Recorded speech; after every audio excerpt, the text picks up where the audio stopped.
Hello, my name is Adrian Anderson. I've been working with Oracle CPQ for around 10 years now, and I currently work at Oracle supporting the product. This content is separate from my work at Oracle, and it's just a means to get information out there for free for people who work with the application or generally just curious. So, in this video, I want to wrap up a few videos I've done previously about asset based ordering, and I want to look at the asset based ordering from the end user side or from the buy side. And what the plan is today, or in this video, is to create an asset, then modify that asset. Then we're going to perform an early renewal, or AKA a manual renewal. And then we're going to terminate that asset. And then at the end, we're going to come back and check and make sure that asset is actually terminated. We're going to spend some time in Postman looking at the asset repository. We're going to see how you can see all the assets in the asset repository. We're going to see how you can clear the asset repository to essentially wipe it out, purge it. That's good to know because if you're implementing this, you may have a lot of clutter or develop a lot of clutter in your asset repository. So it's good to know the operations to be able to purge it so you can start fresh. Okay. And then I'll generally talk about what the asset repository is, um, and or what the subscription workbench is. Okay. So let's come over to Postman, and I'm going to just run this simple API here. This is called just the Get All Assets API. It's really simple. It's just your site URL, the version, /assets. When I send this, you'll see that I don't have any assets here. None. Okay. So let's go put some assets in this site.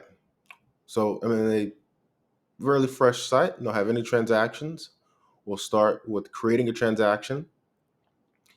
And I have extended this site quite a bit past what is just given in the standard commerce process or what comes in the ABO or SBO, asset-based ordering, subscription-based ordering, what comes in those packages. So I do my best to point out what I've changed. We won't look at too much code on the admin side, but I'll try to quickly explain what I've done and what you may need to do for your implementations.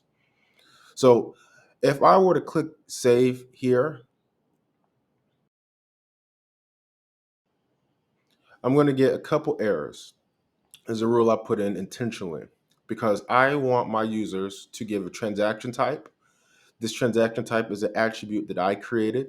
It does not come out of the box. And I'm going to give it new. This is going to designate the type of transaction we're doing. Again, a new, a modification, a renewal, termination, etc. And I need my customers to give a customer name. They need to define or decide who they're going to sell to. So I'll just give it Barnum and Bailey. If you're not familiar with Barnum and Bailey, they're a circus. I think they're still a circus. And then I'm just going to click save here. So the error goes away. There's some thinking, and you see I get these values in these three fields: the account number, the customer ID, the party ID, the bill to site ID. So this is actually an integration that comes with the, I think, subscription-based ordering package. So you can find that. And all I've done is, and this is extension, is I am essentially on my save action. I'm checking if any of these fields are blank or null.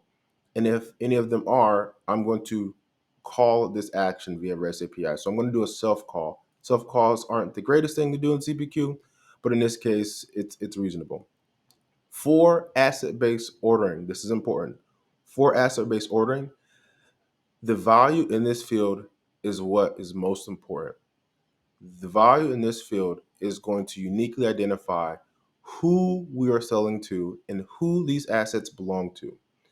This field is needed to know, once we commit something to the asset repository, who do we say it belongs to? And then when we want to later query the asset repository to see what assets an entity has, it's going to use this as a key to find who that is.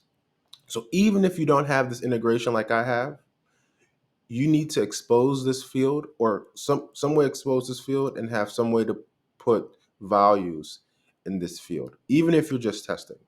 Okay? So that's an important thing. Let's give this a better quote name, this new asset. We're going to give it a request date. Let's say it's going to start Q2 of this year, so April 1st. And this attribute is a default request date attribute. This is the attribute that comes out of the box or with the standard package, or sorry, standard commerce process. You will probably need to move it to this first tab.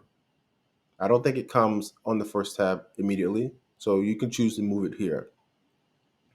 Requested periods is a an attribute that I created.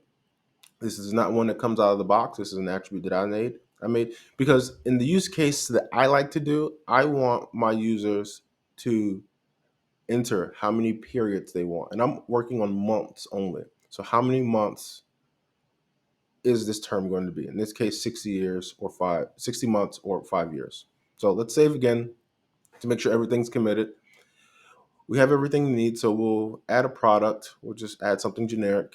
Won't make any changes. There's already selections to it, so there's nothing I need to do here.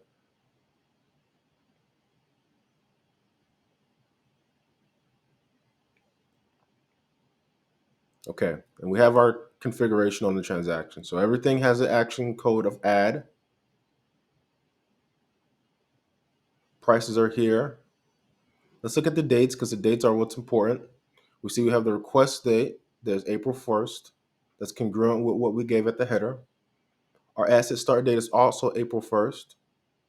And our asset end date is March 31st, 2029. So exactly 5 years or 60 months from the start date. So in my use case, I'm having my start date to be exactly the same as the request date. I have seen other use cases where the start date is, say, 45 days out from the request date to give fulfillment enough time to fulfill that. I've also seen in other use cases where the start date is, in this case, April 1st, but it will actually be the date of fulfillment or complete fulfillment of the asset. If we're talking about integrating to a order management system like Oracle Order Management or whatever order management someone may use, when everything has been filled, the start date of the asset becomes that date, and then the date or the end date is then pushed out or recalculated essentially.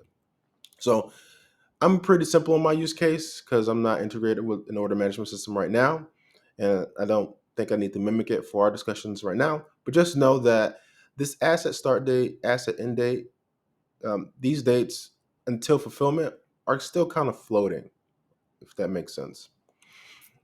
Some things I have done out of the box, these two attributes are called the contract start date and contract end date. I did not like that naming because if this asset, or if you're in a what's called a coterminous situation where you have a contract that governs a number of assets, it's a little inappropriate to say, at least in CPQ on the line item grid, that these dates are the contract end date. Because, say, for example, if you have a contract that starts in, let's say, 2020 and ends in 2030, and you want to add this asset to that contract, it's incongruent to say that the contract start date for this asset is, at least I think, the 1st of April 2024, because the contract that governs it started 4 years ago. And the contract that also governs it still doesn't end for another 9 months here, or 6 months, something like that. So in my mind, I like calling these the asset start and end date because we in CPQ as a configuration are working with the asset itself. The contract and the subscription are a little bit different, but they're all related. These three entities, the asset, the subscription, the contract. Again, these are things that are closely related, but I like to make a distinction between the three. So that's why you see asset end date there instead of contract end date, or etc. I have also done my own BML to populate and calculate the end date based on the context. That's something that you will need to do in your implementation. Unfortunately, it does not come out of the box. But I'll come back and I'll show you more about the end date when we get into modification, because in that context, you'll get to see the end date and the start date being changed based on context. So now that we have everything here, let's commit this to the asset repository. So before I do that, actually, let's create a new transaction.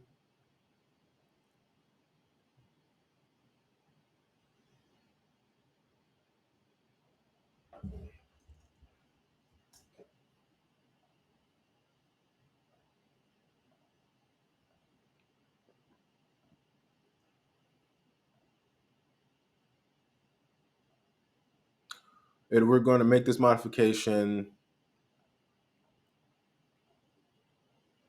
1, 2, 3 months out. Let's make it 1, 2, 3, 4, 5, 6 months out. October 1st. We'll save it. And let's look at the asset repository here. So we'll come to customer assets here. So this is the subscription workbench, aka the asset repository. Basically, they're the same thing, but I will make a distinction.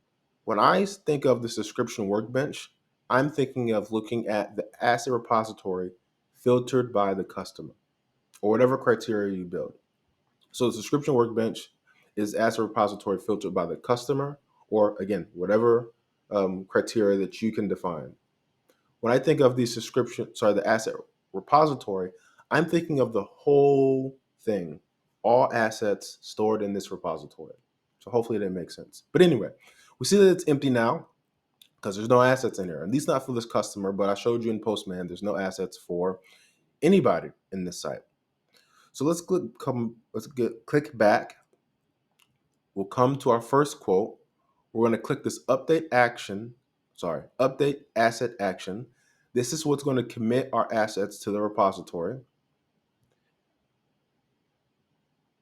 We know that it ran successful because one, we didn't get an error, but we see our header as fulfilled and our root line item as fulfilled. We'll come back to the second quote we have.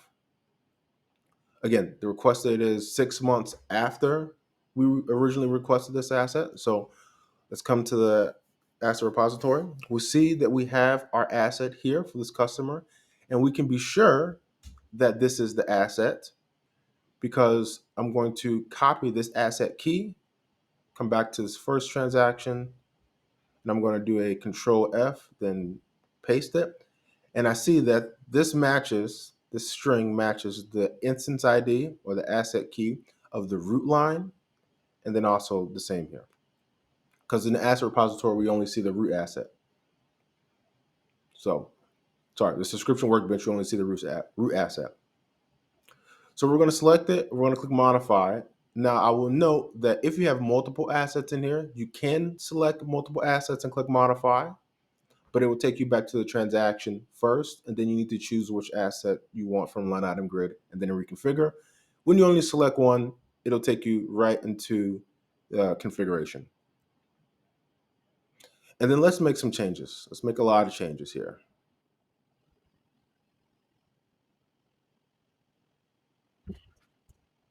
Okay.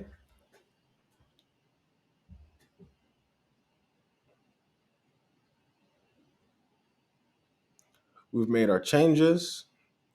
And you see, we have some items with an action code of a hyphen, which indicates no change. We have other items that have an action code of add, some with delete, and then one with update. Let's look at each of these one at a time.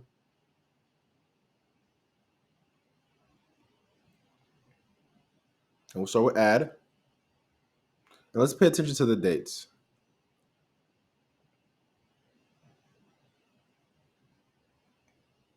So everything that has an add will have the request date that we've given it up above, which is what we want. Their start date will be the same as the request date. Notice that it's not the same as the root line item because the root item has already started. We're adding these things mid-term. So the asset start date should be when we requested it to be added, not when the asset originally started. And the end date is going to be the same as the root because child assets cannot live beyond the root asset. So that should be clear. Let's look at delete lines. Okay. Delete lines again have the request date that we give it up above. Their start date is the same as the root because these are things that were already living. They were already running, they're already billing, etc. But we are requesting them to end, to be deleted. So the end date is the request date because this is the date we want these assets to end. We don't want them to be billing beyond this date. We don't want them to be available beyond this date. Okay. We'll look at things, or at least one thing that's been updated. Now, what an update is something that is existing, but we're changing something about it. In this case, we're changing the quantity of this part from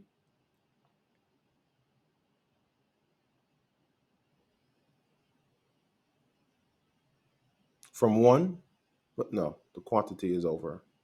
Yes, we're changing the quantity of this part from 1 to 5,000. Quite a big change. So the part itself isn't changing, just something about it is.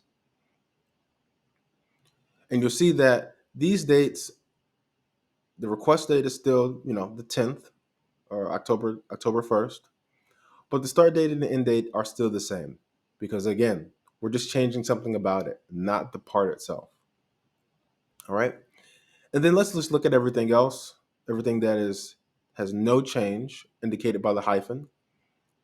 And they all have a request date as well because we are ultimately requesting a change against the entire asset. But these aren't being touched. We're not adding anything new. We're not removing these. We're not changing anything about them. So they stay the same. Their dates aren't touched.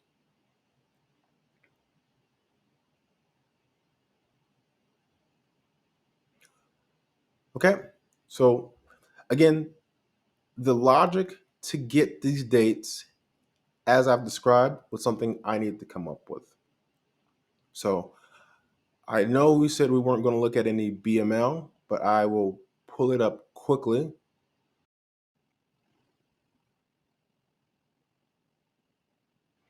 And I have it in my transaction line, advanced default, before formulas.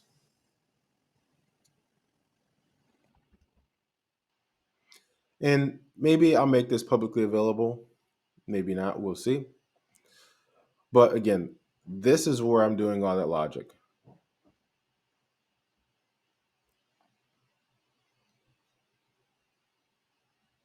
So I scrolled through the whole thing. If you really want to read it, I just ask that you pause the video and look through it. All right, so let's update this or commit this to the asset repository.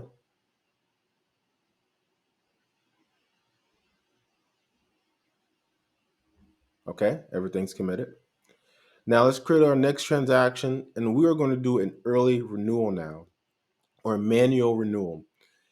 Essentially, the use case is this asset as it is going to run through the March 31st, 2029, and we want to renew it to a term before then. And let's say we're going to renew it to a term starting January 1st, 2025. For every reason they want it and starting in the year 25. So let's say renewal of an asset. We'll give it the transaction type of renewal. Get the same customer, 2025, January 1st. Let's make it January 6th, the first Monday of the year. And let's say they want, I'm happy all these numbers are here for me, 120 months. So 10 years. We'll save.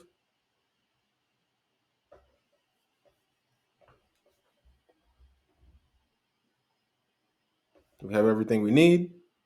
We'll come to customer assets, select the asset we want. We'll click renew.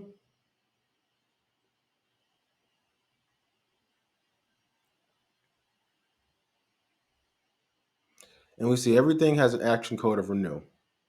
And note you that the asset has been updated with all the new things we have. It's in the state that we last configured it. All right.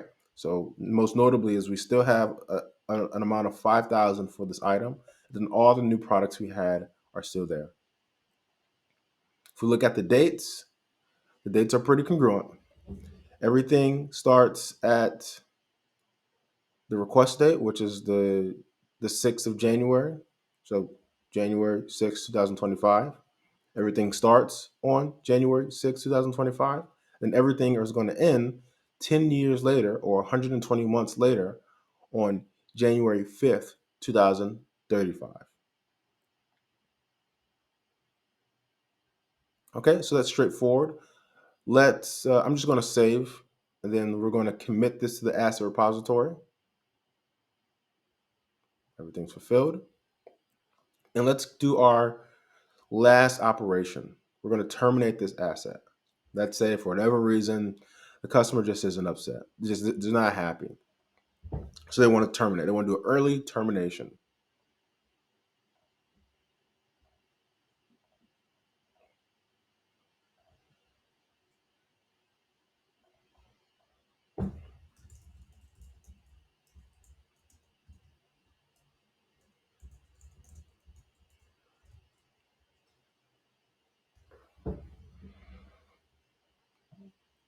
And let's say they want to terminate.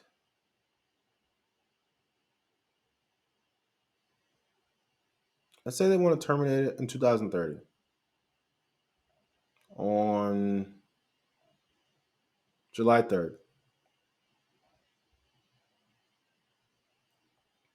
So we'll come in, look at again the customer assets. We see that the asset is here.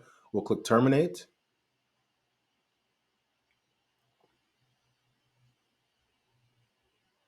And all the lines will have an action code of terminate.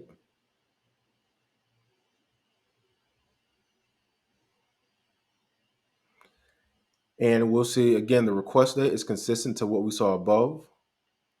The start date is still unmodified.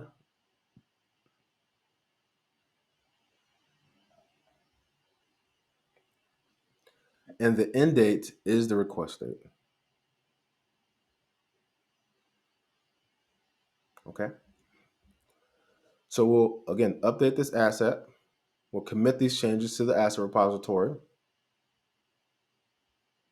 That's fulfilled.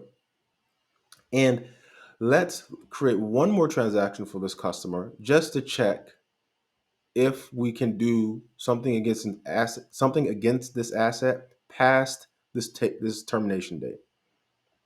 So let's just call it check asset. Happy that's there again. Let's make it a modify.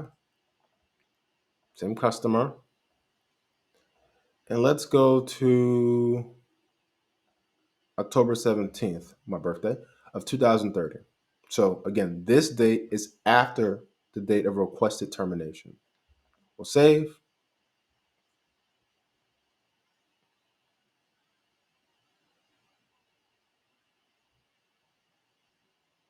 We'll look at our customer assets, and you see that there's nothing here because we've terminated and we're trying to request some operation on some asset past the date of the asset termination. So it's not here anymore. Okay. So that's the full asset lifecycle from the user side, creating an asset, modifying an asset, doing an early renewal of an asset, and termination of an asset. For modification, I'll just mention that we can have done endless number of modifications. We can really, there's, dare I say, not really any limit to do modifications. You can make modifications as far out into the future as you want, as long as you're within the bounds of the start and end date of the root asset. And you can really do whatever you like as long as it equals a valid configuration. So it's not like you can do one modification and that's it. You can do a modification for tomorrow. You can do a modification for next week. You can do a modification for Christmas. And then you can come back if you want, after you make the modification for Christmas, do a modification on Thanksgiving because they want something before Christmas. So you can jump around and skip around. And the asset repository, ABO, and the system will handle that. Okay. Okay, so now let's look back at Postman and let's talk about how we can not only see the asset repository, via a REST API, but how we can purge the asset repository or really make bulk modifications to the asset repository. So again, we're in Postman, and I have the same API I have it before, just to get all assets, and I'm going to send it. And this time, you'll see now we have a ton of records in here. So let's just copy the whole thing. We'll go to VS Code, and I actually already have it here. And this is going to be about, I think it's just shy of 2,400. So we have all of the assets here, not just the root asset. Okay. And we can also export the asset repository to CSV, which is this asset, this endpoint here. Again, the site, the version, /assets, /actions, /export. We'll send this. And this is going to give us another link. And I'm just going to copy the end of this. And I'm going to go to a GET request. This is another request. GET export file. And I'm going to put what I got from the response of the last call into the endpoint of this call. And this is going to give me at least a preview in this version, but we're going to download it, save response to a file, response.csv. I already have one, so I'm going to replace it. And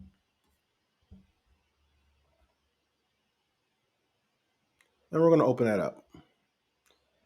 And here I'm able to see the entire asset repository in CSV file, in CSV form.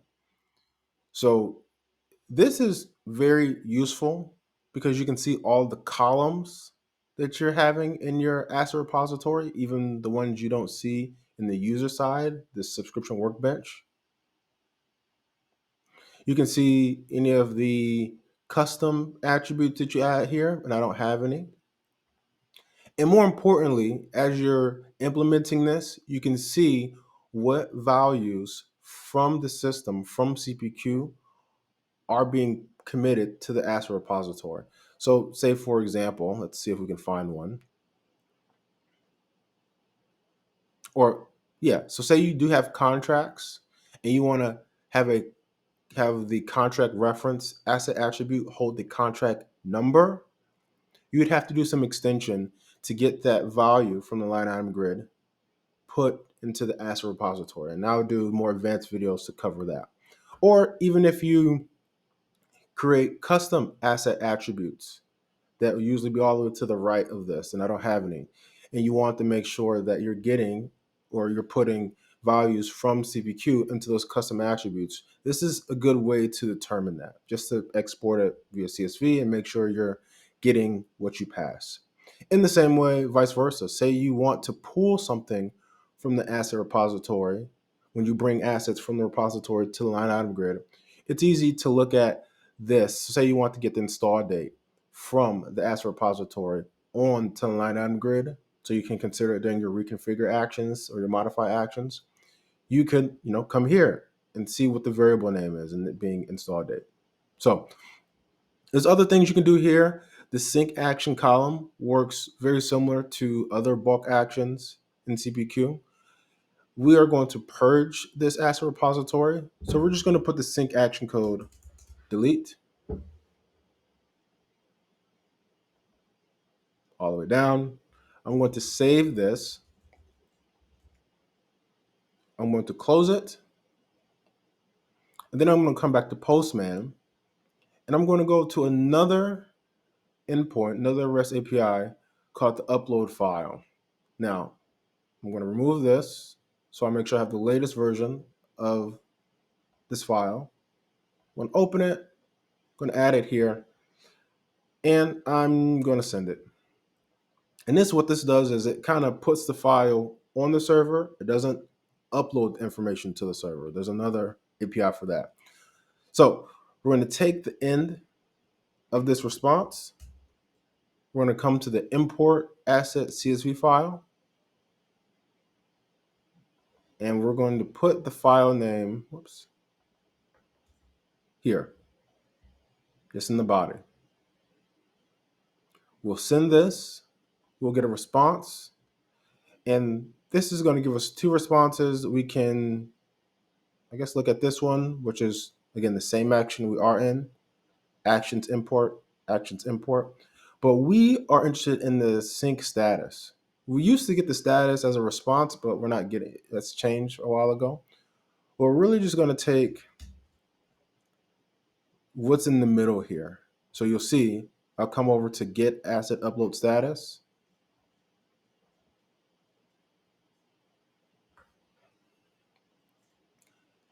And I'm going to paste what I have. And the only thing I'm changing is this task ID here. That's what this is, a task ID. And I'm going to send. And I'll see that the progress was succeeded. So my upload worked. And then let's look at all assets again to see if there's anything in the asset repository. So we'll send this, get all assets request again, and we'll see it's empty. And that's how you purge it. So we covered, again, the whole asset lifecycle, from creating an asset scratch to modifying it to then doing a manual renewal, then to terminating it. And then we looked at Postman and saw how we can purge or completely wipe the asset repository. So I hope that's helpful. I believe this should round out the some other videos I've done about implementing asset-based ordering, but just want to show you from the user side what it will look like, and also mention some things that I've done to make that asset-based ordering more seamless and more intuitive. So thank you very much for watching. If this was helpful, please like the video, please subscribe to the channel, please leave a comment. If you have a question, please leave those in the comments as well. Please share the video to people who are interested in TPQ, who are just trying to get the foot in the door or trying to learn about this technology. And I will do my best to keep content coming. Thank you very much. Have a good day.